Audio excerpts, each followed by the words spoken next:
Greetings of the day. आज बात करते हैं संत कवि रैदास जी। रैदास जी के विषय में, जो कि एक बहुत ही उदार प्रकृति के कवि रहे और बहुत विख्यात संत के रूप में जाने गए हैं।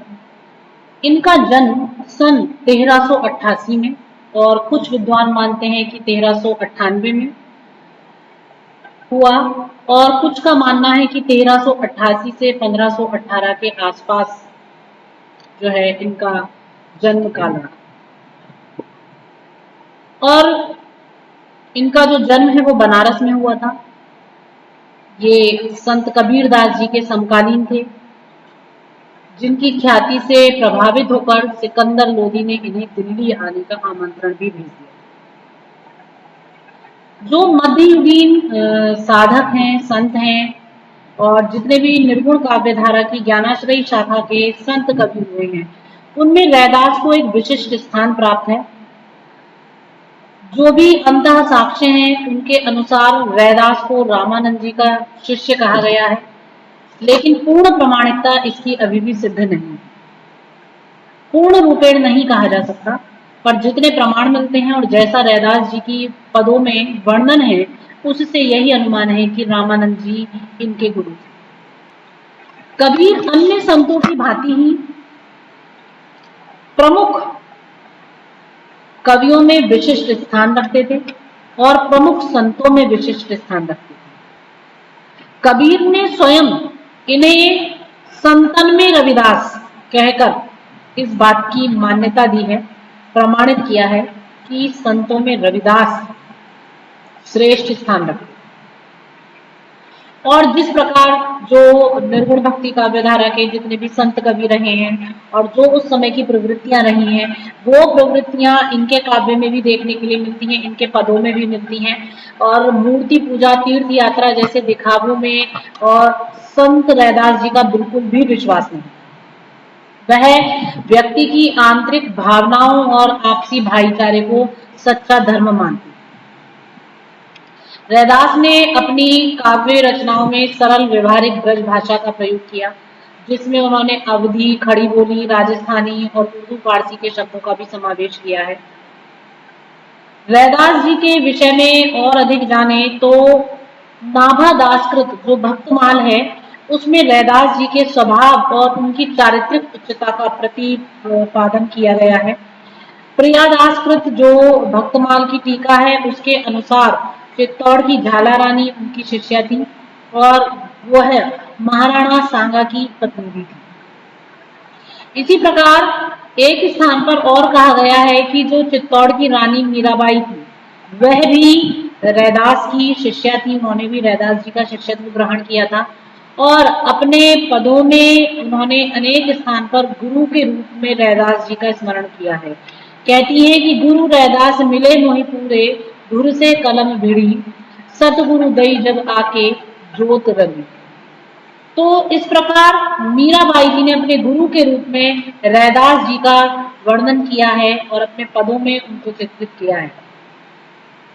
रैदास जी बहुत ही सीधे सरल स्वभाव के उदार व्यक्तित्व वाले संत थे। भले ही ये अपने जीवन में एक निम्न जाति से जुड़े थे, उस जाति में इनका जन्म हुआ था, लेकिन इन्होंने जो व्यक्तित्व धारण किया हुआ था, जो इनका अपना एक स्वभाव था, उदारता थी, उसके अनुसार विप्र ब्राह्मण भी, जो विप्र समूह है, वह भी इनके पैर छूता था और इनको सम्मान करता था। और वैसे भी हिंदू संस्कृति की ये जो मतलब कि एक महत्ता है कि वहां पर संतों को सर्वाधिक आदर और सम्मान दिया जाता है। तो रैदास जी को हिंदू संस्कृति में सर्वाधिक सम्मान प्राप्त हुआ है, क्योंकि इनकी जो विशिष्टता है, उदारता है, वो देखते ही बनती। यदि इनकी रचनाओं की बात करें तो संत रैदास जी की जो रचनाएं हैं वो विभिन्न संग्रहों में संकलित हैं और राजस्थान में जो हस्तलिखित ग्रंथों के रूप में मिलती हैं, प्राप्त होती हैं। रैदास जी की रचनाओं का एक संग्रह बेलवेडियर प्रेस प्रयाग से भी प्रकाशित हो चुका है। इसके अतिरिक्त इनके बहुत सारे पद हैं, गुरु ग्रंथ साहिब में संकलित हैं, और जो दोनों ही प्रकार के पदों की भाषा है वो बहुत ही सुंदर है, रमणीय है, और इसी के साथ साथ जो वह भाषा है उसमें मतलब के अंतर भले ही है, लेकिन प्राचीनता के कारण गुरु ग्रंथ साहिब में संग्रहित पदों को प्रमाणिक मानने में किसी भी प्रकार की आपत्ति नहीं होनी चाहिए। रैदास जी की जो भाषा है उसमें अरबी फारसी का प्रभाव स्पष्ट रूप से परिलक्षित होता है। इन्होंने अरबी, फारसी, उर्दू आदि के शब्दों का प्रयोग अपनी भाषा में किया है, और रैदास के अनपढ़ और विदेशी भाषाओं से अनभिज्ञ होने के कारण ऐसे पदों की प्रामाणिकता में कभी कभी संदेह होने लगता है कि ये पद इन्होंने लिखे हैं।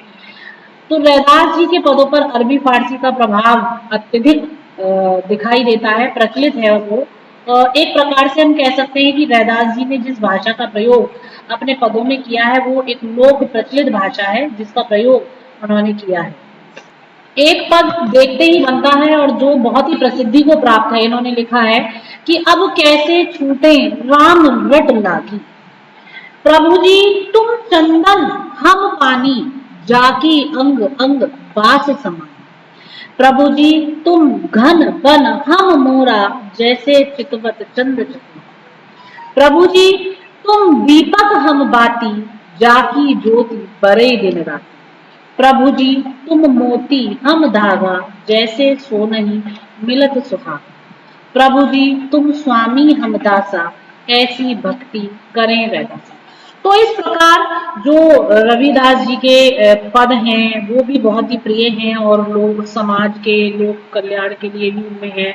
ईश्वरत्व का जो आध्यात्मिक पुट है वो उनमें है, क्योंकि जो निर्गुण काव्यधारा की प्रवृत्तियां हैं, गुरु का नाम स्मरण, गुरु को महत्व, और राम का नाम स्मरण, पर ब्रह्म परमात्मा के निराकार रूप का वर्णन, समाज कल्याण, लोकहित, वो सारी चीजें हमें रैदास जी के पदों में भी मिलती हैं। और जितना भी उस समय बाह्य आडंबर था, बाह्याचार था, और जो जाति पाति का भेद था, ब्राह्मणवाद था, पुरोहितवाद था, और जो संप्रदायगत विषमताएं थी, तो उन सबका विरोध हमें रैदास जी की वाणी में दिखाई देता है। लेकिन जिस प्रकार का एक कहना चाहिए कि एक व्यंग्यात्मक जो स्वरूप हमें कबीर वाणियों में मिलता है, वैसा स्वरूप हमें रैदास जी की वाणी में नहीं मिलता। लेकिन उन्होंने भी समाज को एक सही राह पर ले जाने का परिपूर्ण प्रयास किया है।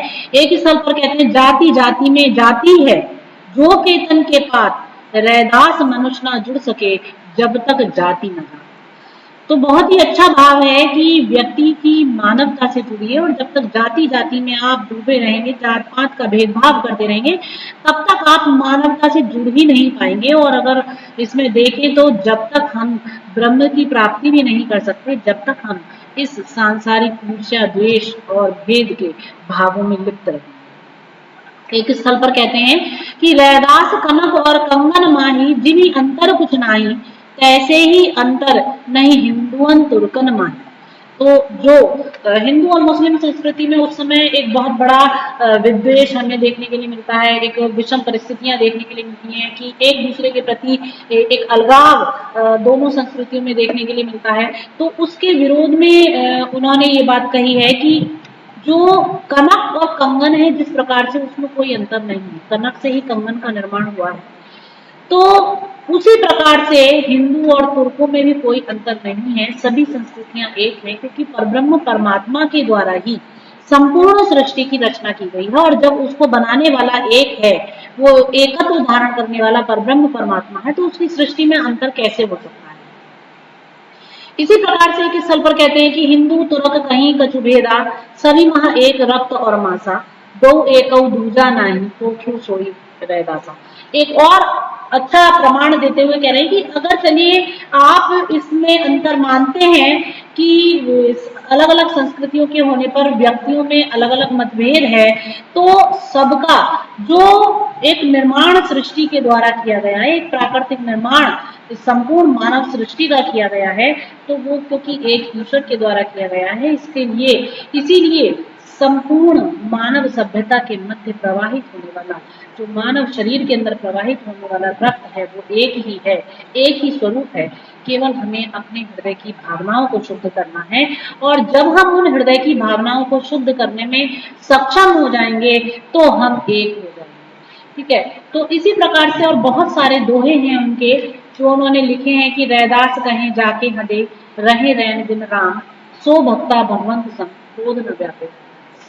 जिसके हृदय में न क्रोध है न काम है वही भगवान का भक्त है। और सीधी सी बात है कि जिसके हृदय में इतने ज्यादा विकार हैं वो ईश्वर का भक्त, ईश्वर का सेवी हो भी कैसे सकता। तो इस प्रकार कह सकते हैं कि संत रविदास ने समानता और समरसता के आधार पर अपनी रचनाएं दी, और उनकी जो रचनाएं हैं वो एक नई सामाजिकता का गठन करती हुई प्रतीत होती हैं, जो कि जड़ता, अंधविश्वास, अंधभक्ति, इन सभी मूल्यों को ध्वस्त करने के लिए, इन सभी विकारों को समाप्त करने के लिए समाज के सामने आए हैं। जात पात व भेदभाव रहित समाज ही स्वविवेक के बल पर एक सही निर्णय ले सकता है और आगे बढ़ सकता है। शिक्षा के द्वारा ही हम समाज को एक सही दिग्दर्शन दे सकते हैं। तो रविदास भक्ति आंदोलन के ऐसे संत रहे जो जीवन भर श्रम की महत्ता पर जोर देते रहे, और इनकी जो सर्वाधिक ऊर्जा है वो अपने समय के पाखंड से लड़ने में मतलब के समाप्त हुई या खर्च हुई, क्योंकि उन्हें पता था कि जब तक मानव और मानव के बीच समानता नहीं आएगी, समरसता नहीं आएगी, प्रेम नहीं होगा, सद्भाव नहीं होगा, सहायता नहीं होगी, सह अस्तित्व की भावना अर्जित नहीं होगी, तब तक मनुष्य को मनुष्य से मिलाया नहीं जा सकता और तब तक विकास की राह दिखाई भी नहीं जा सकती।